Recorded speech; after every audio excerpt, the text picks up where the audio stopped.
ಹ್ಮ್. 135ನೇ ಶ್ಲೋಕ. ಮಹದ್ಗುಣಾನಾತ್ಮನಿ ಕರ್ತುಮಿಚ್ಛನ್ನ ಪ್ರಸ್ತಾವಕೈಸ್ತಾವಯತೆ ಸತೋಪಿ ಸ ವೈ ಭವಿಷ್ಯನ್ನಿತಿ ವಿಪ್ರಲಬ್ಧೋ ಜನಾಪಹಾಸಂ ಕುಮತಿರ್ನ ವೇದ. ಮಹತ್ ಗುಣಾನಾಂ, ಮಹತ್ ಗುಣ ಒಂದೇ ಶಬ್ದ ಅದು. ಮಹತ್ ಗುಣಾನಾಂ ಆತ್ಮನಿ ಕರ್ತುಂ ಇಚ್ಛನ್ನ ಕಹ ಸ್ಥಾವಕೈಃ ಸ್ಥಾವಯತೆ ಅಸತಃ ಅಪಿ ಸಹ ವೈ ಭವಿಷ್ಯನ್ ಇತಿ ವಿಪ್ರಲಬ್ಧಃ ಜನಾಪಹಾಸಂ ಕುಮತಿಃ ನ ವೇದ ಅಂತ ಹೇಳಿದ್ರೆ, ಕೆಲವರೆಲ್ಲ ನನ್ನ ಸ್ತೋತ್ರ ಮಾಡು ಅಂತ ಹೇಳಿ ಸ್ತೋತ್ರ ಮಾಡಿಸ್ಕೊಳ್ತಕ್ಕಂಥ ಕ್ರಮ ಇದೆ. ಆದರೆ ಅದರ ಹಿಂದೆ ಎದುರುಗಡೆಯಿಂದ ಅವನಿಂದ ನಮಗೆ ದುಡ್ಡು ಸಿಗತ್ತೆ, ಬಹುಮಾನ ಸಿಗತ್ತೆ, ಅಥವಾ ಅವನ ಅಧೀನದಲ್ಲಿ ನಾವು ಕೆಲಸ ಮಾಡ್ತಾ ಇದ್ದೇವೆ ಅನ್ನೋ ಕಾರಣಕ್ಕೋಸ್ಕರವಾಗಿ ಹೊಗಳೋದು ಮಾಡ್ತಾರೆ. ಆದ್ರೆ ಹಿಂದಿಂದ ಅವನು ಬೈಕೊಳ್ತಾ ಇರ್ತಾರೆ. ಅವ್ರವ್ರದ್ದೇ ಒಂದು ಗುಂಪು ಮಾಡಿಕೊಂಡು ಆ ಗುಂಪಿನ ನೌಕರ ವರ್ಗದವರೋ ಅಥವಾ ತನ್ನ ಮನೆಯಲ್ಲೋ ತಾನು ಯಾವ ತನ್ನ ಮೇಲಧಿಕಾರಿಯನ್ನ ಅಥವಾ ತನ್ನ ರಾಜನನ್ನ ಹೊಗಳ್ತಾ ಇದ್ದಾನೋ ಅವನ ಬಗ್ಗೆ ಈ ಗೊತ್ತಿರತಕ್ಕಂಥ ಎಲ್ಲಾ ವಿಚಾರಗಳು ಅಂದ್ರೆ ಬೇಡದ ವಿಚಾರಗಳೆಲ್ಲವನ್ನು ಕೂಡ ಮಾತಾಡಿಕೊಂಡು ಅಪಹಾಸ ಮಾಡ್ತಾನೆ. ಅಂದ್ರೆ ರಾಜಾದಿರಾಜ, ಇನ್ನೊಂದು ಇಂದ್ರನಂತೆ, ದೇವತೆಗಳಿಗೆ ಒಡೆಯನಾದ ಇಂದ್ರನಂತ ಗುಣ ಇದ್ದವನು, ಹೀಗೆಲ್ಲ ಇದೇನು ಹೊಗಳಿಸ್ಕೊಳ್ತಾನಷ್ಟೇ. ಆದ್ರೆ ವಸ್ತುತಃ ಇವ್ನಲ್ಲಿ ಯಾವುದೂ ಗುಣ ಇಲ್ಲ ಅಂತ ಹಿಂದಿನಿಂದ ಏನ್ ಮಾಡ್ತಾರೆ, ಅಪಹಾಸವನ್ನ ಮಾಡ್ತಾರೆ. ಅದಕ್ಕೋಸ್ಕರವಾಗಿ ಯಾರೂ ಕೂಡ ಆತರ ಹೊಗಳಿಸಿಕೊಳ್ಳುವ ಕೆಲಸವನ್ನ ಮಾಡಲೇಬಾರದು. ಯಾರಿಗಾದ್ರೂ ಮಹದ್ಗುಣಾನ್ ಆತ್ಮನಿ ಕರ್ತುಮಿಚ್ಚನ್, ಯಾರಾದ್ರೂ ಮಹಾತ್ಮರ ಗುಣಗಳನ್ನ ತನ್ನಲ್ಲಿ ತಂದ್ಕೊಳ್ಬೇಕು ಅಂತ ಇಚ್ಛೆ ಇದೆಯೋ, ಮಹಾತ್ಮರು ಅನೇಕ ಮಹಾತ್ಮರಿದ್ದಾರೆ, ಅವರನ್ನ ನೋಡಿ, ನಮ್ಮ ರೋಲ್ ಮಾಡೆಲ್ಗಳು ಅಂತ ಹೇಳ್ತೀವಿ, ಅಥವಾ ಮಹಾಪುರುಷರು, ಅವರನ್ನ ನೋಡಿ ಎಷ್ಟು ಸಾಧ್ಯವೋ ಅಷ್ಟು ಅವರ ಗುಣಗಳನ್ನ ನಮ್ಮಲ್ಲಿ ತಂದುಕೊಳ್ಳೋಣ ಎಂಬತಕ್ಕಂಥ ಜ್ಞಾನ ಯಾರಿಗಿದೆಯೋ ಅವನು, ಅಂತಹ ವ್ಯಕ್ತಿ ಯಾರು ತಾನೆ, ತಾವಕೈಹಿ ತಾವಯತೆ ಅಸತಃ, ತನ್ನಲ್ಲಿ ಕೆಲವು ಗುಣಗಳು ಇಲ್ಲ, ಅಥವಾ ಎರಡು ತರ ಪದ್ಧತಿ ಇಲ್ಲ, ಸತೋಪಿ ಕೆಲವೊಮ್ಮೆ ತನ್ನಲ್ಲಿ ಗುಣಗಳಿದ್ದಾವೆ, ಇದ್ರೂ ಕೂಡ ಆ ಗುಣಗಳನ್ನ ಹೊಗಳಿ ಅಂತ ಹೇಳ್ಕೊಳ್ಳೋದಿಲ್ಲ. ಕೆಲವೊಮ್ಮೆ ಅಸತಃ, ಕೆಲವೊಂದಿಷ್ಟು ಗುಣಗಳು ಇರೋದಿಲ್ಲ, ಇಲ್ಲದ ಗುಣಗಳು, ಅದ್ರ ಬಗ್ಗೆ ಹೊಗಳಿ ಅಂತ ಯಾರೂ ಕೂಡ ಮಹಾತ್ಮ ಒಬ್ಬ ಸಾಧಕ ಜೀವಿ ಅನ್ಕೊಳ್ಳೋದಿಲ್ಲ.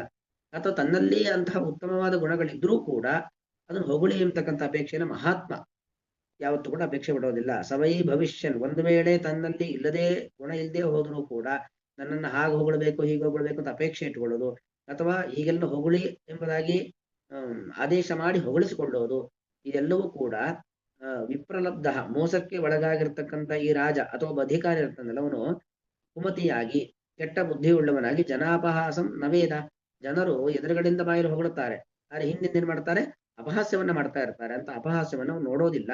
ಅದರ ಅರ್ಥ ಏನು, ತನ್ನಲ್ಲಿ ಇಲ್ಲದ ಗುಣವನ್ನ ತನ್ನಲ್ಲಿ ಇದೆ ಅಂತ ಹೊಗಳಬೇಕು ಎಂಬ ಅಪೇಕ್ಷೆಯನ್ನು ನಾವ್ಯಾವತ್ತೂ ಕೂಡ ಪಡಲೇಬಾರದು. ನಮ್ಮಲ್ಲಿ ಗುಣ ಇದ್ರೂ ಕೂಡ ಅದರ ಬಗ್ಗೆ ಹೊಗಳಿ ಅಂತನೂ ಅಪೇಕ್ಷೆ ಪಡಬಾರದು. ಅಂದ್ಮೇಲೆ ಇಲ್ಲದ ಗುಣಗಳನ್ನ ನೀವೆಲ್ಲ ಹೊಗಳಬೇಕು ಅಂತ ಅಪೇಕ್ಷೆ ಪಡುವಂಥದ್ದೇನಿದೆ ಅದು ಅತ್ಯಂತ ತುಚ್ಛವಾಗಿರತಕ್ಕಂಥದ್ದು, ಅತ್ಯಂತ ನಿಂದನೀಯವಾದದ್ದು. ಆ ಕೆಲಸವನ್ನು ಎಂದೆಂದಿಗೂ ಮಾಡಬಾರದು ಎಂಬುದಾಗಿ ಆತ್ಮ ಪ್ರಶಂಸಾ ವರ್ಜನ, ತನ್ನನ್ನ ತಾನು ಹೊಗಳಿಕೊಳ್ಳುವುದು, ಹೊಗಳಿಸಿಕೊಳ್ಳುವುದು, ಇದೆಲ್ಲವೂ ಕೂಡ ತಪ್ಪು ಎಂಬತಕ್ಕಂಥ ಸಂದೇಶವನ್ನ ಋತು ಚಕ್ರವರ್ತಿ ಹೇಳ್ತಾ ಇದ್ದಾನೆ. ಇನ್ನು ಕೆಲವು ರಾಜರುಗಳಿದ್ರು ಕೂಡ ಹೊಗಳಿಸಿಕೊಳ್ಳುವಂತ ಕ್ರಮ ಇದೆ. ಯಾಕೆ ಹೊಗಳಿಸ್ಕೊಳ್ತಾರೆ ಅಂತ ಹೇಳಿದ್ರೆ, ಅಂದ್ರೆ ಮಹಾತ್ಮ ರಾಜರು, ಈಗಿನ ಕಾಲದಂತಹ ಕೆಲವು ರಾಜಕೀಯ ವ್ಯಕ್ತಿಗಳಲ್ಲ, ಅದು ಹಿಂದಿನ ಮಹಾತ್ಮ ರಾಜರುಗಳು ತಾವು ಸಭೆಗೆ ಬರ್ತಕ್ಕಂಥ ಸಂದರ್ಭದಲ್ಲಿ ಹೊಗಳಿಸಿಕೊಳ್ಳುವ ಕ್ರಮ ಇತ್ತು. ಅದು ಯಾಕೆ ಅಂದ್ರೆ ಎಲ್ಲರಿಗೂ ಒಂದು ಅನುಸಂಧಾನ ಇರ್ತಿತ್ತು. ಗುಹಾಶಯಾಯ ಏವ ನದೇಹ ಮಾನಿನೇ, ಅವರು ಹೊಗಳೋದು, ನಮಸ್ಕಾರ ಮಾಡೋದು, ಗೌರವ ಕೊಡೋದು ಏನೇ ಇದ್ರು ಕೂಡ ನನಗಲ್ಲ, ನನ್ನೊಳಗಿನ ಭಗವಂತನಿಗೆ. ಯಾಕಂದ್ರೆ ಪ್ರತಿಯೊಬ್ಬ ರಾಜನಲ್ಲೂ ಕೂಡ ರಾಜರಾಜೇಶ್ವರ ಎಂಬ ಭಗವಂತನ ಒಂದು ದಿವ್ಯವಾದ ರೂಪ ಇರುತ್ತೆ. ರಾಜರಲ್ಲಿ ಅಂತ ಒಂದು ದಿವ್ಯವಾದ ರೂಪ ಇರ್ತಿತ್ತು. ಹಾಗಾಗಿ ರಾಜ ಎಂಬ ಕಾರಣಕ್ಕೋಸ್ಕರವಾಗಿ ಗೌರವ ಕೊಡೋದು, ನಮಸ್ಕಾರ ಮಾಡೋದು, ಹೊಗಳೋದು ಇದೆಲ್ಲ ನಡೆಯುತ್ತಲ್ವಾ, ಅದೆಲ್ಲ ರಾಜನಿಗಲ್ಲ, ರಾಜನ ಒಳಗಡೆ ಇರತಕ್ಕಂಥ ರಾಜರಾಜೇಶ್ವರ ರೂಪಿಯಾಗಿರ್ತಕ್ಕಂಥ ಭಗವಂತನಿಗೆ ಎಂಬ ಎಚ್ಚರಿಕೆ ಆ ರಾಜರಲ್ಲಿ ಇತ್ತು. ಇದ್ದದ್ದರಿಂದಾಗಿ ಹೊಗಳಿಸಿಕೊಳ್ತಾರೆ ಹೊರತು ಹಾಗೆ ಯಾರು ಕೂಡ ಹೊಗಳಿಸಿಕೊಳ್ಳುವುದಿಲ್ಲ ಎಂಬತಕ್ಕಂತಹ ಒಂದು ಎಚ್ಚರಿಕೆ, ಆ ಒಂದು ಅರಿವು ನಮಗೆ ಇರಬೇಕು. ವ್ಯಾಖ್ಯಾನ ಓದ್ಬಿಡ್ತೀನಿ, ಆಮೇಲೆ ಮತ್ತೆ ಶ್ಲೋಕಕ್ಕೆ ವಾಪಸ್ ಬರೋಣ. ರಾಜ್ಞಾ ಹಿ ಏವಂ ಕಾರಯಿತವ್ಯಂ, ರಾಜ್ಞ ರಾಜನಿಂದ, ಹಿ ಏವಂ ಕಾರಯಿತವ್ಯಂ, ಏವಂ ಕಾರಯಿತವ್ಯಂ ಹಿ, ಹಿ ಎಂಬುದು ಪ್ರಸಿದ್ಧಾರ್ಥದ್ಯೋತಕವಾದ ಅವ್ಯಯ. ರಾಜನಾದವನು ಈ ರೀತಿಯಲ್ಲಿ ಮಾಡಬೇಕಷ್ಟೇ ಅಂತ. ಉಪಜೀವಿಭಿ, ಓಪಜೀವಿಭಿ ಅಂತ ಗುಣಸಂಧಿಯಾಗಿದೆ, ಬಿಡಿಸ್ಕೊಳ್ಬೇಕು. ಉಪಜೀವಿಭಿ ಸೂತಾದಿಭಿ ಯದಾ ಸ್ವಸ್ತುತಿ ಕಾರ್ಯತೆಯ ಅಭಿಪ್ರೇಯತೆ ತನ್ನನ್ನ ಉಪಜೀವಿಸಿಕೊಂಡು ಬದುಕೋರು ಉಪಜೀವ್ಯರು ಅಂತ ಕರು. ಉಪಜೀವ್ಯರು ಅಂದ್ರೆ ರಾಜ ಸಂಬಳ ಕೊಟ್ರೆ, ಕೆಲಸ ಕೊಟ್ರೆ ಅವರೇ ಜೀವನ ನಡೆಯುತ್ತೆ, ಒಂದು ಊಟ ಆಗುತ್ತೆ. ಇಲ್ಲ ಅಂದ್ರೆ ಇಲ್ಲ. ರಾಜನನ್ನ ಆಶ್ರಯಿಸಿಕೊಂಡು ಬದುಕೋರು ಅಂತ ಅರ್ಥ. ಉಪಜೀವ್ಯರು ಅಂತ ಕರೀತಾರೆ ಸಂಸ್ಕೃತದಲ್ಲಿ.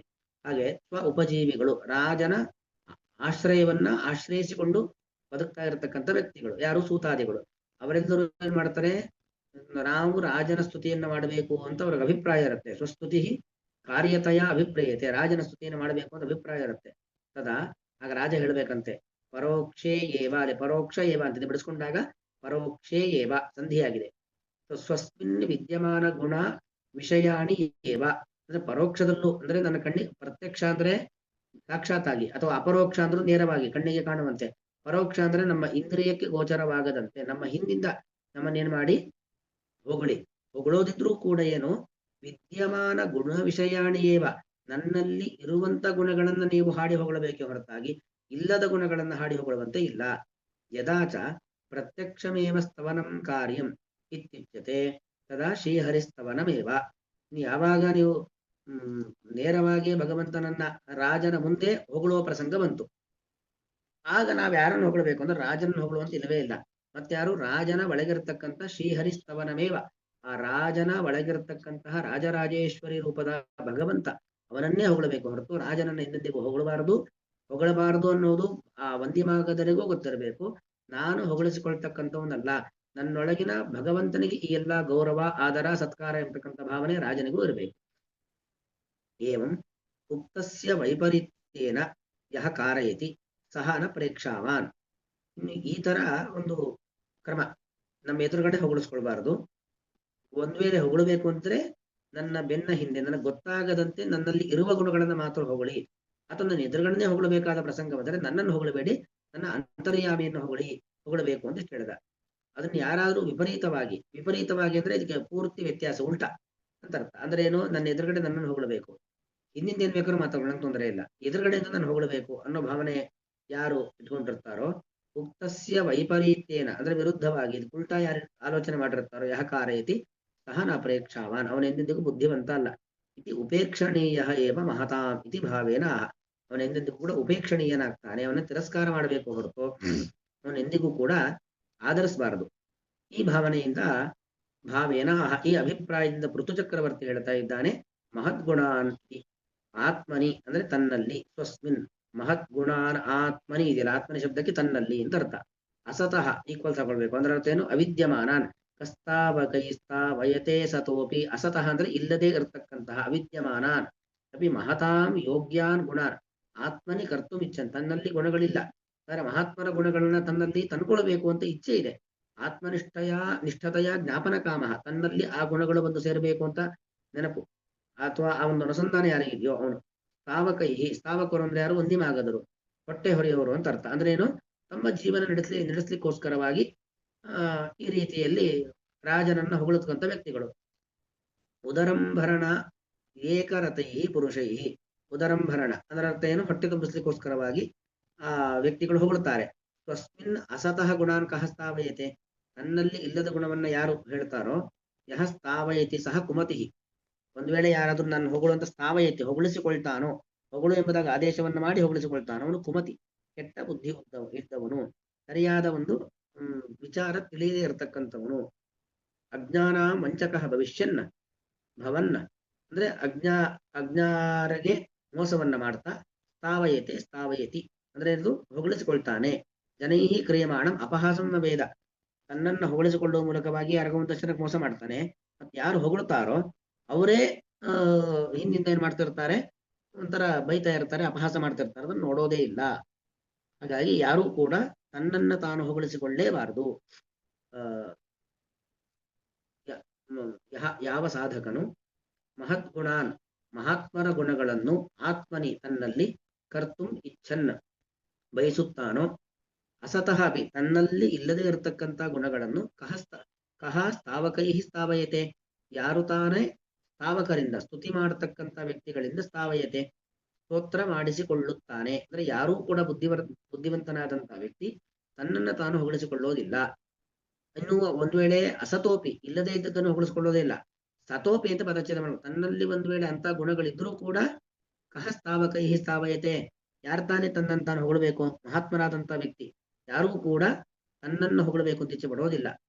ಆ ಒಂದು ವೇಳೆ ಯಾರಾದರೂ ಹಾಗೆ ಮಾಡಿದ್ರೆ ಸಹ ಕುಮತಿ, ಅಂತ ಕೆಟ್ಟ ಬುದ್ಧಿ ಇಲ್ಲಂತ ವ್ಯಕ್ತಿ, ವಿಪ್ರಲಬ್ಧ, ವಂಚನೆಗೆ ಒಳಗಾದಂತಹ ಈ ಹೊಗಳಿಸಿಕೊಳ್ಳತಕ್ಕಂಥ ವ್ಯಕ್ತಿ, ಕುಮತಿ ಕೆಟ್ಟ ಬುದ್ಧಿ ಇರತಕ್ಕಂಥ ವ್ಯಕ್ತಿ, ಜನಾಪಹ ಭವಿಷ್ಯನ್, ಜನಾಪಹಾಸ ಮುಂದೆ ಉಂಟಾಗ್ತಕ್ಕಂತಹ ಜನರ ಅಪಹಾಸ, ಈಗ ಹೊಗಳೋದು ಮತ್ತೆ ಹಿಂದಿಂದ ಹೋಗಿ ಅಪಹಾಸ ಮಾಡೋದು, ತಮಾಷೆ ಮಾಡೋದು, ಅದನ್ನ ಆ ಅವನು ನವೇದ ತಿಳಿಯೋದಿಲ್ಲ. ಸಹ ವಿಪ್ರಲಬ್ಧ ಭವಿಷ್ಯನ್, ಅವನೇನಾಗ್ತಾನೆ? ವಿಪ್ರಲಬ್ಧ, ವಂಚಕನಾಗ್ತಾನೆ, ಮೋಸಕ್ಕೆ ಒಳಗಾದವನಾಗ್ತಾನೆ. ಎದುರುಗಡೆಯಿಂದ ಹೊಗಳುತ್ತಾರೆ, ಹಿಂದಿಂದ ಮತ್ತಷ್ಟು ಅಪಪ್ರಚಾರಗಳನ್ನು ಮಾಡ್ತಾರೆ. ಹಾಗಾಗಿ ಅವರಿಂದ ವಂಚನೆಗೊಳಗಾಗ್ತಾನೆ. ತಾನು ವಂಚನೆಗೊಳಗಾಗ್ತಾ ಇದ್ದೇನೆ ಅನ್ನೋ ಪರಿವು ಕೂಡ ಬರುವುದಿಲ್ಲ. ಮಹದ್ಗುಣಾನ್ ಆತ್ಮನಿ ಕರ್ತುಮಿಚ್ಛನ್ನ ಪ್ರಸ್ತಾವಕೈಸ್ತಾವಯತೆ ಸತೋಪಿ ಕವೈ ಭವಿಷ್ಯನ್ನಿತಿ ವಿಪ್ರಲಬ್ಧೋ ಜನಾಪಹಾಸಂ ಕುಮತಿರ್ನ ವೇದ. ಶ್ರೀಕೃಷ್ಣಾರ್ಪಣಮಸ್ತು.